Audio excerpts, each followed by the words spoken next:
guys, it's me, Terri of the Yarnjoy podcast. Welcome to WIP Wall Wednesday, episode number 21. Okay, so I am working on the crab square. I showed it to you last WIP Wall Wednesday. That was the square that I had made about a year and a half ago. I did it for a tutorial for a GraphGAN technique that I was teaching. I was asked to do the tutorial by Danica of Lady Love Design Boutique. I believe that's her Facebook group page. Anyway, she sent me the chart. That's where the chart is available. So I'll try to put a link to her Facebook group, below in the description box. That way, if you're interested in this crab graph, you can contact her and see if it's available for you to get it. Okay, so because she just sent it to me to use it for that tutorial. Okay, so I had done the square and then I just put it up and I didn't do anything with it, and it sat over on my WIP wall for a year and a half roughly.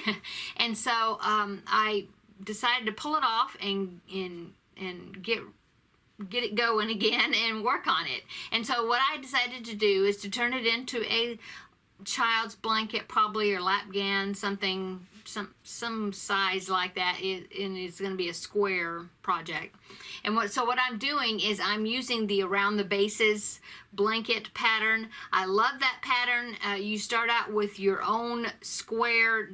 It doesn't matter if it's a small square or like a larger square. There's different options on how to start out with a certain size, and you just have to make sure the stitch count on each side, not counting the turning chains, are a multiple of like 6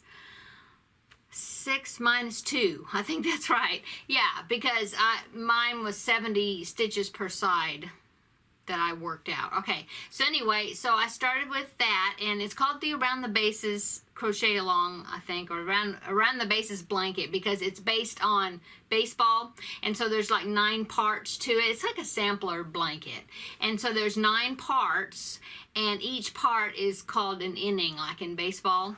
And so I started out with the first inning, and so let me show you how I'm doing on it. Okay. So here is my blanket. Now, I think if you watched the last episode, you saw that I was having a lot of trouble with the graph, especially on the sides, not the top and bottoms, lying pretty flat, but it was really ruffled on the sides, and I was thinking, well, I might have to block it to try to get it to relax and lay flat. The reason is because I used a combination of 2 yarns, which I shouldn't have done that, but I used a Red Heart Super Saver, and then I also used a Caron Simply Soft. And a Caron Simply Soft is a number 4 worsted weight yarn like the Red Heart Super Saver, but it's a thinner 4, and so I think that's what happened. So anyway, so like I said, thought I was going to have to block it, but I thought, well, I'll just work on it and try to work some loose stitches and see if I can get it to relax. And so I'm very happy with the way it's coming out. I think it's okay. It's not totally flat, but I think it's doing good. So here is my progress on my blanket so far. Okay, so that's how much I've got done on it, and I'm really liking the colors. I had a suggestion by, I think it was Lynette from Grammy Crochet. Now I can't think of her channel. Oh, Charmed Grammy Crochet. Yes, Lynette. Hi, Lynette. She said to make sure I put a pop of yellow in there, and so that's what I did. Okay, so what I did is I continued on with using the Caron Simply Soft, because I thought, well, I'll use these. I like the shine to it, but I also thought that if I just used, well, I'm using an eye hook. What's that? A 6.5 millimeter. I think that's right. Anyway, and so I just made sure that I did not, I made my stitches pretty loose, I didn't get really tight with the stitches, and that really helped it to relax on this side, I think. Ooh, let me hold up. See, there's a little wrinkle to it, but it looks a whole lot better than what it looked like in the first video. So okay, so this yellow right there, that is like a bright, I think it's called lemon maybe. It's a really bright yellow from Lime Brand. No, sorry, Karen Simply Soft. And I'm just using stuff out of my stash over there. And so that's what I did for the first inning, because it's shell, I can't remember what it's called, but it's got a shell right there, or a fan stitch. I don't know if you can see that. Maybe you can. Yeah, see that? So I used that for the yellow. And then, and then let's see, the second inning, so that was the first inning, was this yellow, okay. And then the second inning was going to be popcorn stitch. Well, I'm not a fan of popcorn stitch. It's okay, but I don't know.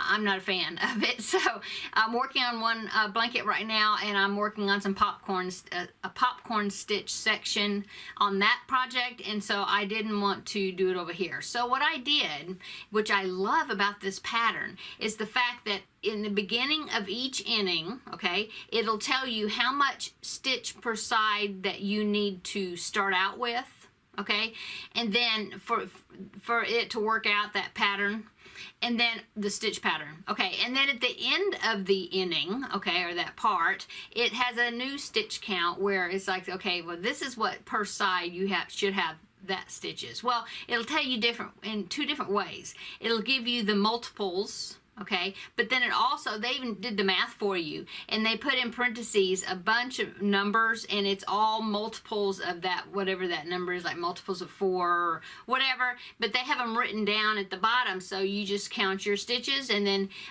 you see if your number is one of those numbers in the parentheses. And if it is, then you're on track, which is awesome. And so I did not want to do the second inning because it was popcorn stitches. So I thought, well, if I go to the third inning is the block stitch, and I like the block stitch okay, so I thought, well, that'll look okay with it.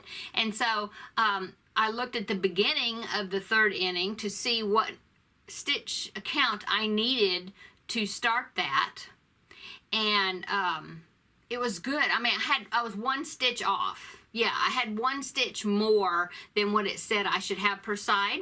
And so if you are familiar with the block stitch, you have the setup row, which is those white stitches, okay? And you have to do a single crochet and then chain, like chain 2 and skip 2 and then do a single crochet. So you're making these loops in the white, okay? And then you go back and you do the 3 double crochets into those loops, okay? So it's like a 2-row thing to complete that block stitch. Okay, so all I did is, instead of skipping 2 each time when I was doing those loops, I think it was the first one, I skipped 3 instead of 2 because I had one extra stitch. And so then after that I skipped 2 like regular, and then that worked out perfect, and then I was able to I had the number of loops I needed, and I continued on with the block stitch. Okay, now the yarn that I used for there, see, that is a variegated yarn. Okay, the setup rows I just use white for each one, but the variegated part I used this one. This is probably discontinued because I got this yarn on clearance a couple of years ago, so I don't even know if it exists anymore, but it's called Red Heart Gumdrop. Red Heart Gumdrop. And this is the colorway called Smoothie, and so this is what it is, okay? And it's very comparable to, it is a thin number 4. It's very comparable to Karen Simply Soft, so I just put it over there together with my Karen Simply Soft yarns. That's where I had it. But anyway, I thought this was good because it had the yellow that I just used, and then it had this kind of turquoise. This is turquoise, by the way, Red Heart Super Saver. But it has some of the aqua greens in there. I thought that was good, and so I thought, well, I'll use that. And so that's what I used for this. So this is the first inning. This is the third inning right there, okay? And then at the end of the third inning, it said, okay, well, then you should have this many stitches per side. It was like 101, okay? And that prepares you to start the next inning, which in this case, it would have been the 4th inning, the next part. Well, the 4th inning is the star stitch, and I don't like the star stitch. I avoid it as much as possible. Now, if I'm doing okay, so I'm doing the B squared cowl that Jill of Fiber Floozy Crafts is doing right now, and it's squares, and so probably one of her squares will be the star stitch, which, okay, I'll do it.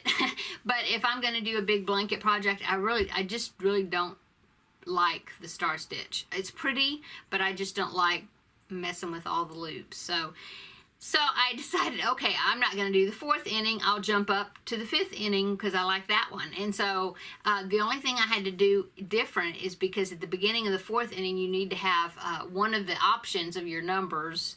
It was 101 stitches, and I had 101. But for the 5th inning, you're supposed to start out with 104 stitches. So it was just three more single crochets that I needed to add in there. And so all I did, because it started out with, the ending of the 3rd inning was a single crochet row, just to help you get set up for the next part. Okay, so I just did a second single crochet row, and then in the corners, instead of putting single crochet, chain 3 single crochet, I did, because I had to add like three more stitches. So I did single crochet, chain 3, 2 single crochet in each corner. And that ended up giving me the 3 extra stitches I need. So now I have 104 stitches per side. Now I'm ready to start the 5th inning. Okay? So anyway, it's a cool pattern. I hope all that, if you read the pattern or saw it, you kind of catch on to what I'm trying to say, if I'm not making sense. But I really like it. You can really customize that pattern. And this is, I think, the 3rd time that I've done the around the bases or sections from it. And so I think it's a great pattern to have in your stitch library. So anyway, that is my progress. I think it's turning out super cute.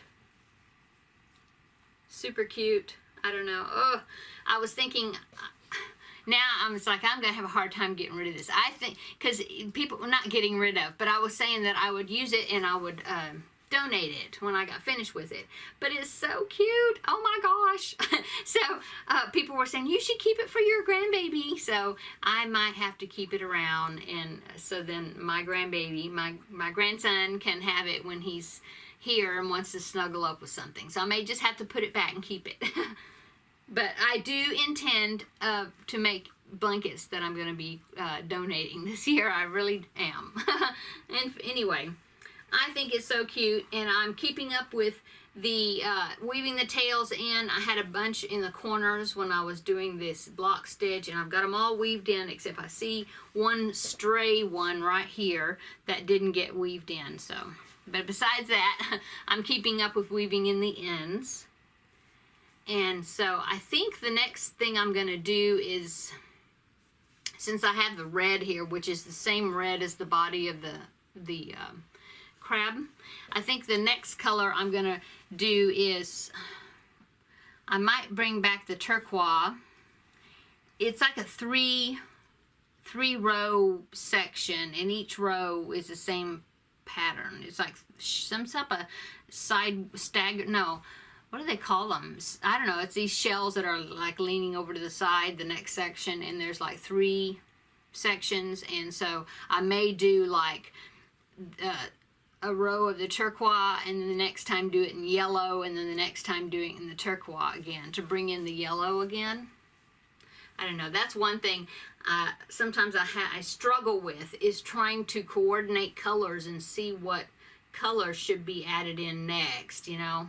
Sometimes I have that trouble. But I think he's turning out really cute, so having fun working on him. Okay, so that is it for my WIP Wall Wednesday. I will be back in 2 weeks for WIP Wall Wednesday episode 22. And I'm continuing to work on this, so come back in 2 weeks to see how much more I've done on it and which innings I decided to do or pass over. I might pass over another one, I don't know. But anyway, how are you all doing on your WIPs? I had a few people that comment saying that they were picking up some old WIPs that had been sleeping and working on some stuff along with me, and so I'm hoping that you're doing a good job getting some work done on them and getting them cleared off and cleared out of your project bag so you can put new projects in there. That's what I do. Okay, so I think that is it Yeah. So in 2 weeks, I'll come back with the next WIP Wall Wednesday episode. Next Wednesday will be my second episode for the new collaboration I'm doing that is Movie and Stitch. And so I'm really excited to show you what I've done for that. I watched my A movie yesterday and did my project for that, or worked on, it'll be an ongoing project. And so I will be back. I'll be here next Wednesday, and I'll be telling you about that and telling you the next movie I'm gonna watch. So I'm excited. I think that collab is going really well, and I'm loving WIP Wall Wednesday because it is really helping me clear out some sleeping WIPs, so that's good. Okay, so I'm gonna go, guys. Hope you have a great rest of your day. Today's Wednesday, so that means it's the middle of the week, and so now we're headed toward the weekend, so yay.